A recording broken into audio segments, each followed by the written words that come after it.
సభలో సభ్యులు కల్వకుంట్ల చంద్రశేఖరరావు గారు ఎంపీ ఆ బిల్లు వచ్చినప్పుడు ఇటు లోక్సభలో కానీ అటు రాజ్యసభలో కేశవరావు గారు కానీ ఆ అంశాన్ని ప్రస్తావించి అభ్యంతరం పెట్టాల్సిన సందర్భంలో ఈ బిల్లును మేమే పాస్ చేయించినాం, మేమే తెచ్చినాం. దీన్ని రాసేటప్పుడు అందరూ మాతోనే మాట్లాడారు, మొత్తం నా సూచనల మేరకే రాసిందని చెప్పారు అధ్యక్ష.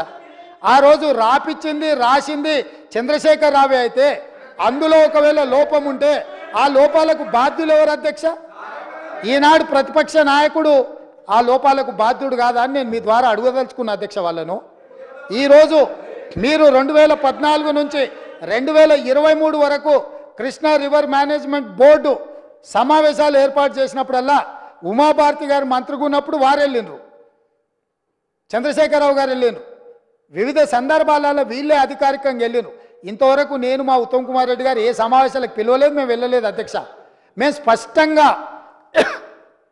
స్పష్టంగా తెలంగాణ హక్కులను కాపాడడానికి మేము కొట్లాడుతుంటే మా కాళ్ళకు తాళ్ళు పెట్టి కాళ్ళలో కట్టెబెట్టి మమ్మల్ని బోర్ల పడేయాలని వీళ్ళ తాపత్రయం ఏంది అధ్యక్ష? గుంజుకుంటా అన్నది ఎవరు అధ్యక్ష? నరేంద్ర మోడీ గుంజుకుంటా అన్నాడు. మరి వీళ్ళు ధర్నాలు చేయాలంటే ఏడు చేయాలి అధ్యక్ష? నల్గొండలు ఉంటాడా నరేంద్ర మోడీ? ఏడుంటాడు అధ్యక్ష? ఢిల్లీలో ఉంటాడు. శాతనైతే కల్వకుంట్ల చంద్రశేఖరరావు గారు, తన్నీరు హరీష్ రావు గారు, కల్వకుంట్ల తారక రామారావు గారు ముగ్గురు పోయి జంతర్ మంతర్లో ఆమరణ నిరాదీక్ష చేయమను. మేము వాళ్ళని పోలీసులు తీసుకెళ్లకుండా వాళ్ళు అమరులు అవ్వడమో లేకపోతే హక్కులను సాధించడమో వరకు ఈ ప్రభుత్వం అండగా నిలబడుతుంది. వాళ్ళ ముగ్గురిని ఢిల్లీలో నరేంద్ర మోడీ తప్పిదాల మీద దౌర్జన్యం మీద ధర్నా చేయమనుండ్రు కానీ నరేంద్ర మోడీతో కొట్లాడుతున్న మా కాళ్ళ కట్టబెట్టి బోర్లు పడేస్తే ఎవరు అధ్యక్ష? అదేవిధంగా అధ్యక్ష, ఎన్నికల రోజు పోలింగ్ ఇక్కడ జరుగుతుంటే పక్క రాష్ట్ర ముఖ్యమంత్రి AK-47 తుపాకులతో పోలీసులు నాగార్జున సాగర్ డ్యామ్ మీదకు పంపించిండు అధ్యక్ష. ఇవాళ నేను అడగదలుచుకున్న వాళ్ళను, నాగార్జున సాగర్ 100% మన భూభాగంలో ఉంది, మన ప్రాంతానికి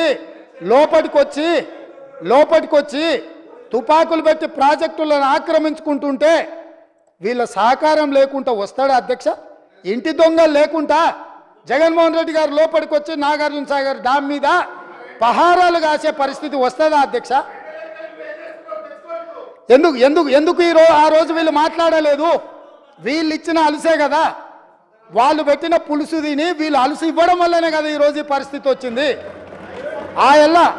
ఆయల్లో రాయలసీమకు పోయినప్పుడు కల్వకుంట్ల చంద్రశేఖరరావు గారు, ఈనాటి మంత్రి శ్రీమతి రోజా గారు పెట్టిన రాగి సంకటి రొయ్యల పులుసు తిని రాయలసీమను రతలాలసీమం చేస్తా అని చెప్పి మాట ఇచ్చి బేసిన్లు లేవు, బేసిజాలు లేవు, మీరు కొట్టుకపోండి అన్నాడు. వాళ్ళు కొట్టుకపోయారు. ఇప్పుడు మేము వచ్చినాక అట్టెట్లా కొట్టుకపోతాడంట? ఎవరు అధ్యక్ష బాధ్యత ఎవరు వహించాలి?